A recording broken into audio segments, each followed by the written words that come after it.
Socialism రావాలని, అదేవిధంగా socialism communism మాత్రమే ఈ దేశానికి పరిష్కార మార్గమని చెప్పి ఆనాడు తదనంతరం ఎంఎల్ పార్టీ నేతృత్వంలో దీర్ఘకాలిక సాయుధ పోరాట పంతాన్ని మార్క్సిజం లెనినిజం ఆలోచనతోటి ప్రతిఘటన పోరాటాన్ని కామ్రేడ్ చంద్రపుల్లారెడ్డి నాయకత్వంలో మొత్తం ఆంధ్ర ప్రాంతం అంతా గోదావరిలోయ పరిహాక ప్రాంతం కరీంనగర్ నుంచి ఆదిలాబాద్ నుంచి మొదలుపెట్టి దరిదాపు తూర్పుగోదావరి దాకా, ఆ తర్వాత ఒరిస్సా, శ్రీకాకుళం, విజయనగరం ఈ ప్రాంతాలకు కూడా విస్తరించింది.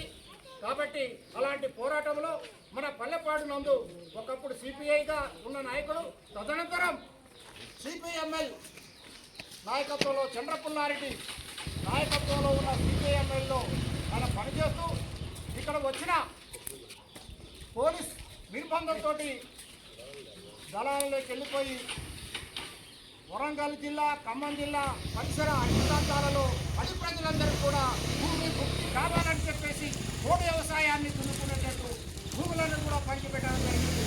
వీళ్ళ దళం పేరింటేనే పోలీసులకు ప్రభుత్వానికి అడలెత్తిపోయింది.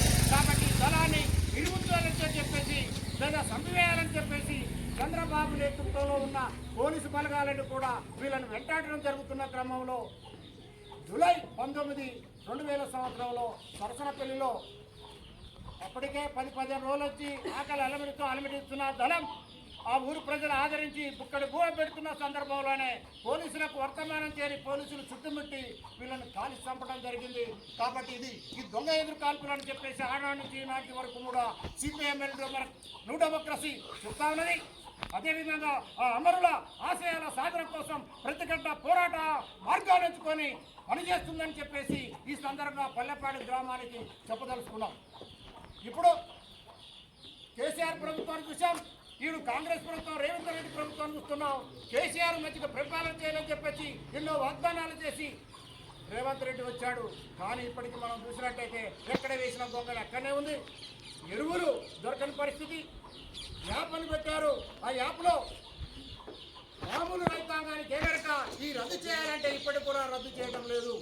కాబట్టి రైతుల రుణమాఫీ ఈనాటికి జరగలేదు, లేదా రైతు భరోసా, రైతు బంధు ఏదైతే ఈనాటికి కూడా ప్రజలందరికీ అందజేయలేదు. కాబట్టి ఎన్నో వాగ్దానాలు చేసిన విద్యార్థులకి, యువతులకి ఉద్యోగాలు ఇస్తానన్నారు, ఇంతవరకు ఉద్యోగాలు లేవు. కాబట్టి అన్ని దొంగ మాటలు, మాయ మాటలు. కేసీఆర్ ఎట్లా చెప్పిండో, అంతకుముందు చంద్రబాబు ఎట్లా చెప్పిండో, అంతకుముందు వైఎస్ రాజశేఖర రెడ్డి ఎట్లా చెప్పిండో, అట్లనే రేవంత్ రెడ్డి ప్రభుత్వం కూడా ప్రజలను వంచిస్తూ మోసగిస్తూ పాలన జరుగుతుంది.